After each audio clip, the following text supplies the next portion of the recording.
Morning. আর একটা সকাল শুরু হচ্ছে, তবে আজকে টোকিওতে নয়। টোকিও থেকে আজকে যাব আমরা মাউন্ট ফুজি। প্রায় 100 কিলোমিটার রাস্তা, ঘন্টা দেড়েক লাগবে যেতে। আর আমি একটা কন্ডাক্টেড ট্যুর আজকে নিয়েছি। এই কন্ডাক্টেড ট্যুর আমাদের পুরো মাউন্ট ফুজি রিজিয়নটা আমাদের ঘুরিয়ে দেবে। এর মধ্যে আছে একটা ওয়ার্ল্ড হেরিটেজ সেন্টার, একটা লেক, একটা ভিলেজ এবং একটা শপিং মল, যেসব জায়গা থেকে মাউন্ট ফুজিকে ভারী সুন্দর দেখতে পাওয়া যায়। আমার হোটেলের সামনে শিনজুকু স্টেশন থেকে মেট্রো ধরেছি, আর এই মেট্রো করে আমি নামবো বাস স্টেশনে, যেখান থেকে এই মাউন্ট ফুজির বাস ছাড়বে।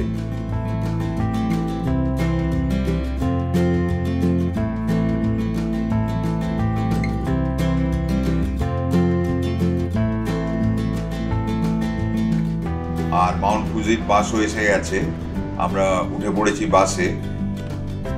বাস চলতে শুরু করে দিয়েছে। পাহাড়ের দেশে এসে গেছি। সকাল থেকেই একটু আমরা সবাই ডাউন। বাস যাত্রীরা কেউ কোনো কথা বলছেন না।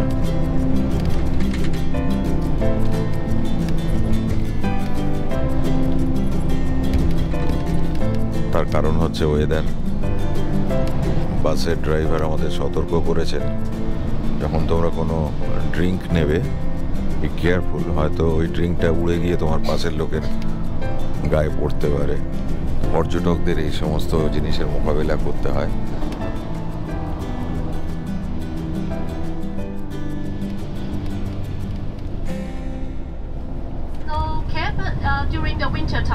আমাদের ট্যুর গাইড হচ্ছে লিজা। ও ভারী সুন্দর ইংরেজি বলছে। ও আমাদের সমস্ত তথ্য জানাবে, যাতায়াতের পথে আমরা কোথায় নামবো, কোথায় কি করব, আবার কটার সময় উঠবো, ডিটেলস আইটিনারিও আমাদের দিচ্ছে।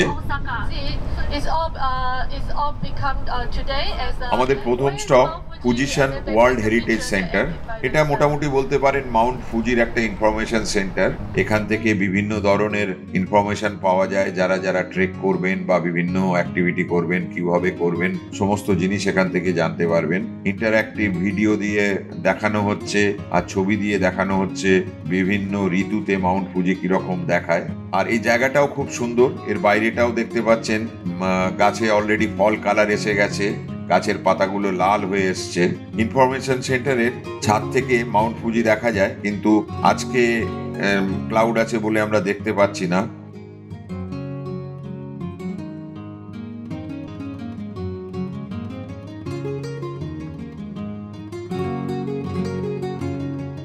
যাই হোক, আমরা এখন যাচ্ছি কাওয়াগুচি লেক, যেখান থেকে খুব ভালোভাবে এটা মাউন্ট ফুজিকে দেখা যাবে।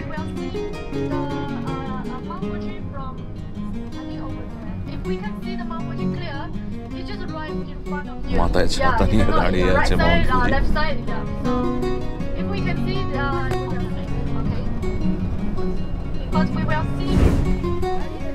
মাউন্ট ফুজি 3776 মিটার উঁচু, জাপানের হাইয়েস্ট পিক। এটা অ্যাক্টিভ স্ট্র্যাটোভলক্যানো। এটা একটা ইউনেস্কো হেরিটেজ সাইট। এটা জাপানের একটা আইকন। জাপানের বহু অ্যাড আর কালচারের ছবিতে এটাকে দেখা যায়। এই পর্বতে ট্রেকিং করার জন্য অনেক রুট আছে, তবে আমরা কাওয়াগুচি লেক থেকেই এই মাউন্টটাকে দেখব। দেখতে পাচ্ছেন মাউন্ট ফুজিও দেখা যাচ্ছে, একটু মেঘ আছে ওপরে। তবে এখন নভেম্বর মাস, এখন বরফ পাওয়া যাবে না, সবে বরফ পড়তে শুরু করেছে। তবে এই কাওয়াগুচি লেকের গাছের পাতাগুলো তার ভারী সুন্দর লাগছে। প্রচুর টুরিস্ট এসছেন, তারা সব ছবি তুলছেন, বিভিন্ন রকমের অ্যাক্টিভিটিও করছেন। এখানে একটা ওয়াকিং ট্রেইল রয়েছে। এই হাঁটতে হাঁটতে প্রায় পাহাড়ের কাছে পৌঁছে যাওয়া যায়। কাওয়াগুচি লেক রয়েছে, শুধু একটা কাওয়াগুচি লেক নয়, আরো 4টে এরকম লেক আছে। 5টা লেক নিয়ে মাউন্ট ফুজি। তবে এই কাওয়াগুচি লেকটাই সবচেয়ে বড় লেক। লেকে সাইক্লিংও করছেন অনেকে। প্লাস মনে করুন যারা নতুন বিয়ে করেছেন বা বিয়ে করবেন, তারাও এসে ফটোশুট করছেন। এখানে ফটোশুট করার মতোই জায়গা, ইনস্টাগ্রাম প্লেসও বলতে পারেন।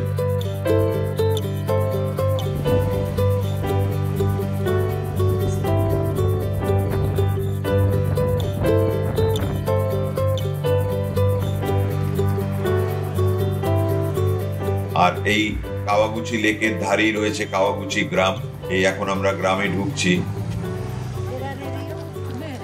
কাওয়াগুচি গ্রামে যাওয়ার যে রাস্তাটা ভারী সুন্দরভাবে সাজানো ফুল গাছ দিয়ে, এবং পাশে একটা কানালও আছে। তবে কানালে আজকে জল নেই, কারণ এখন নভেম্বর মাস, এখন বরফ গলছে না। বরফ পড়লে এটা অন্য সময় জলে ভর্তি হয়ে থাকে, এবং ওই জলটা একটা ঝর্ণার মতো বলতে পারেন।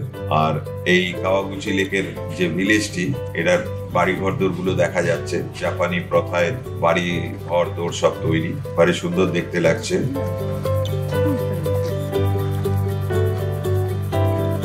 এই গ্রাম খাওয়া দাওয়া, বিভিন্ন রকমের কেনাকাটার জায়গা, একটা মেলাও চলছে যেটাকে ভিলেজ ফেয়ার বলতে পারেন।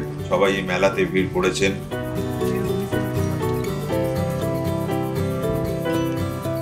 কাওয়াগুচি লেক দেখে আমরা চলে যাব নেক্সট পয়েন্ট, এটা ওশিনো হাক্কাই ভিলেজ বলে। তার আগে এখানে আমাদের একটা ছোট্ট ট্রিট দেওয়া হচ্ছে, এটাকে বলে টি সেরিমনি। এটা একটা টি রুম। এই টি রুমে বলতে পারেন আমাদের ওই চায় পে চর্চার মতো বা আর চায় পে আড্ডার মতো একটা জায়গা। জাপানিরাও খুব আড্ডাবাজ, আর জাপানি পথাতে ওদের টি সার্ভ করা হয়। এই টি রুম থেকে ভারী ভালো ভিউও পাওয়া যাচ্ছে।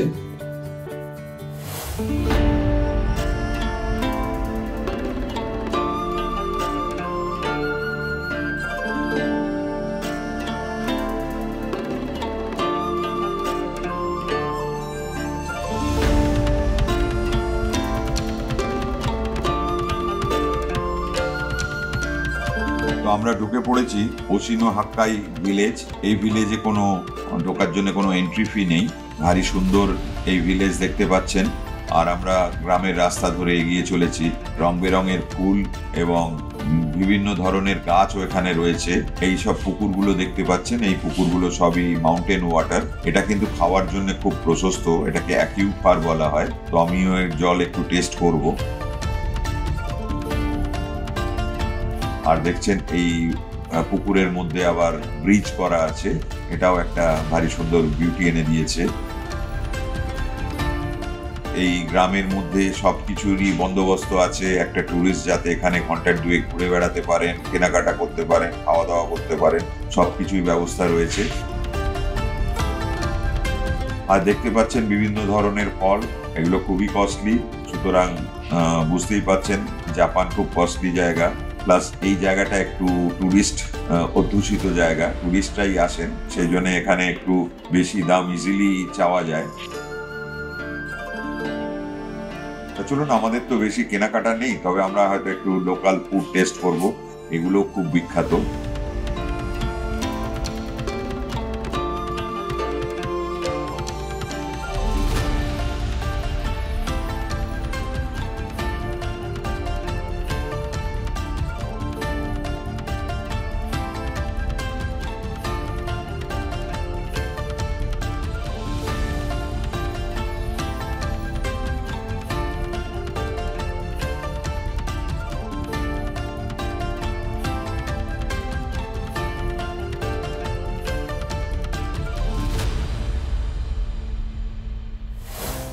তো এখন আমরা আবার বেরিয়ে পড়েছি বাসে করে।